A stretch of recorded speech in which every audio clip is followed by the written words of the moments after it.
안녕하세요. 한국공론포럼 박태순입니다. 우리가 지금 공론장이 필요한 이유에 대해서 공부를 하면서 지금 벌써 3시간째 권력과 국가에 대한 얘기를 공부를 하고 있어요. 왜 그럴까요? 궁금하시죠?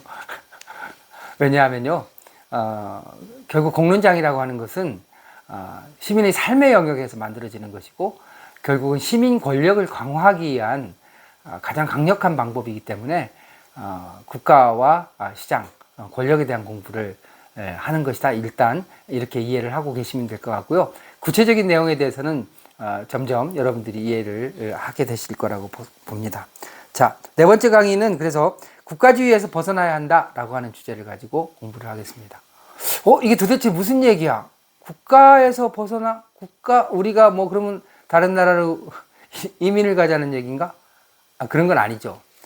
국가와 국가주의는 다른 거죠. 국가주의라고 하는 것은 하나의 이념, 이데올로기잖아요. 이제 그런 측면에서 국가와 국가주의에 대해서 공부를 좀 먼저 하겠습니다. 국민국가에서 이렇게 우리나라처럼 국민이 중심이 되는 국가를 국민국가라고 하죠. 국민국가에서 국가의 중요성은 말할 필요가 없습니다. 우리가 나라를 잃은 적이 있었기 때문에 이건 뭐 더더군 한국인에게 있어서는 말할 필요가 없습니다.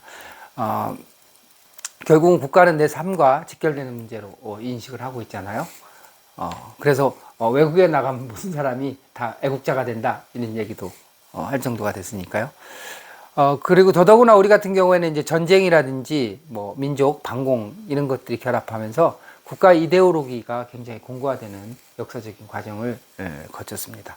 여러분들 어렸을 때 영화관에 가면 대한뉴스 이렇게 해가지고 대통령 나와서 이렇게 얘기하고 하는 것도 보고 또 국가 원수가 지역 순방하면 막 태극기 들고 나와서 하는 거 뭐 그런 거 많이 봤죠. 또 국민교육헌장 같은 것도 기억을 하실 겁니다. 그래서 건국과 국가 건설 과정이 국가 주도에 의해서 이루어졌고 그 다음에 국민 총동원령적인 성격을 가지고 있었습니다.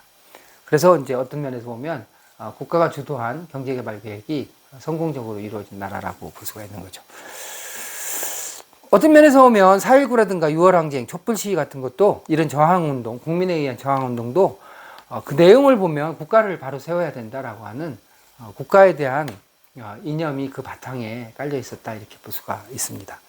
결국은 민주화운동이나 시민운동도 그 지향은 국가를 바로 세워야 된다. 국가를 민주화해야 된다라고 하는 것이 굉장히 중요한 이념적 기반이었다 이렇게 볼 수가 있습니다.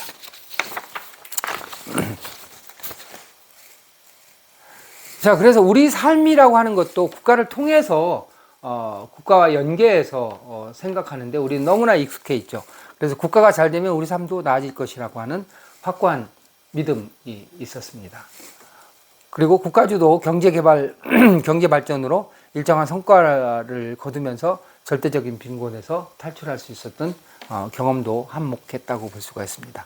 그리고 이제 우리도 서양처럼, 서양의 선진국처럼 잘 사는 복지국가가 될 거라고 하는 기대가 있었고, 그런 복지국가는 국가의 부와 국민의 부가 결합할 때 이루어질 것이다 이렇게 기대도 있었습니다. 그런데요, 우리가 전 시간에 말씀드린 것처럼 이런 국가 주도에 의한 국민의 행복, 국민의 복지라고 하는 것이 이루어지기도 채 완성도 되기도 전에 우리는 복지국가 완성 이전에 시장 권력이 국가 권력을 압도하는 상황에서 지금 살고 있는 거죠. 우리가 IMF 같은 거 생각하시면 됩니다. 국가가 해결하지 못하는 문제가 나타난 거죠. 그리고 시장이 또 그것도 국내에 있는 시장이 아니라 세계 시장이, 세계 자본이 우리를 압도하는 이런 경험을 한 적이 있습니다. 시장에 의해서 빈부격차가 또한 심화되고 노동으로부터 소외가 발생하고 삶의 위기에 지금 처해 있다 이렇게 볼 수가 있습니다. 앞서 말씀드린 것처럼 시장의 지구화라든지 아니면 디지털 경제에 기반한 이런 부의 불평등이라든가 이런 것들이 우리 삶에 실제로 영향을 미치게 되는 것이고요. 그것은 이제 다른 말로 하면 시장 권력이 국가 권력을 압도하는 상황에서 일어나고 있다 이렇게 말씀을 드릴 수 있습니다. 그러면서 이제 국가 역량이 국가 권력이 상당히 상대화된 거죠.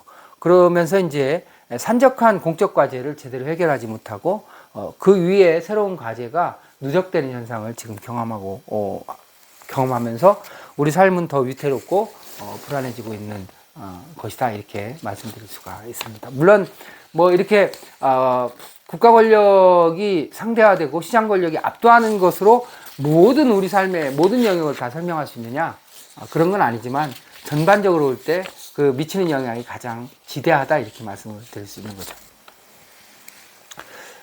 이렇게 국가는 점점 상대화돼 가고 시장에 의해서 시장 권력이 국가 권력을 압도하는 상황임에도 불구하고 우리는 아직도 우리가 직면한 모든 문제를 국가에 의존하고 있는 이런 상태라고 볼 수가 있습니다. 그래서 여전히 모든 문제를 국가를 통해서 풀어야 한다는 집단의식 같은 것이 형성되어 있다고 볼 수가 있죠. 그래서 위기가 심화되면 심화될수록 국가에 대한 요구도 심화되고 국가가 그것을 제대로 해결하지 못하면서 불만이 누적되는 상황이다. 그래서 국가와 관련된 모든 수치가 다 낙제점을 기록을 하고 있잖아요. 국회의원에 대한 신뢰라든지 공공기관에 대한 신뢰라든가 이런 게 다 바닥 상태 아닙니까? 이런 상황에서 이제 국가를 구성하는 사람들을 바꾸면 훨씬 더 나아지지 않을까라는 생각을 하게 되죠. 그래서 선거를 통해서 권력을 교체하기를 수차례 해왔습니다. 우리가 소위 말하는 수평적인 정권 교체를 1987년 이후에 수차례 야당에서 여당으로, 여당에서 야당으로 수차례 하면서 문제가 해결되기를 기대하고 우리 삶이 조금 더 안정화되고 보다도 삶의 질이 높아지기를 기대를 했었죠. 그렇지만 국가 권력에 대한 기대는 결국은 우리 삶을 변화시키지 못한 것으로 결과되고 불만은 오히려 누적되는 현상을 지금 경험하고 있습니다.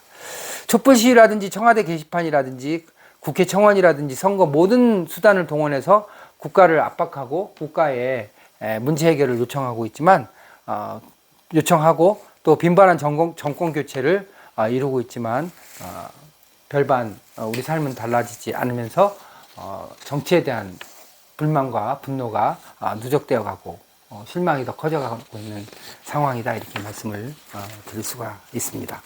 결국 우리는 우리 국가 형성 과정에서 국가 이데올로기라고 하는 것이 형성되었고, 그리고 국민은 그 국가 이데올로기를 믿고 국가가 부강해지면 우리 삶도 더 나아질 거라고 하는 기대 속에서 살아왔습니다. 그렇지만 그 국가는 지금은 예전과 같은 국가가 아니라 상당히 상대화된 상태임에도 불구하고 우리들의 관념 속에 국가가 모든 것을 해결해야 된다라고 하는 이런 국가주의적인 관념은 여전히 유지되면서 문제를 제대로 해결하지 못하는 국가의 불만과 분노가 지금 누적되어 가고 있는 이런 상황이다, 이렇게 말씀을 드릴 수 있을 것 같습니다. 이렇게 국가가 우리가 직면한 문제를 해결하지 못하는 상황에서 도대체 우리가 직면한 문제는 어떻게 해결해야 될까요? 궁금하시죠? 네. 기대하십시오.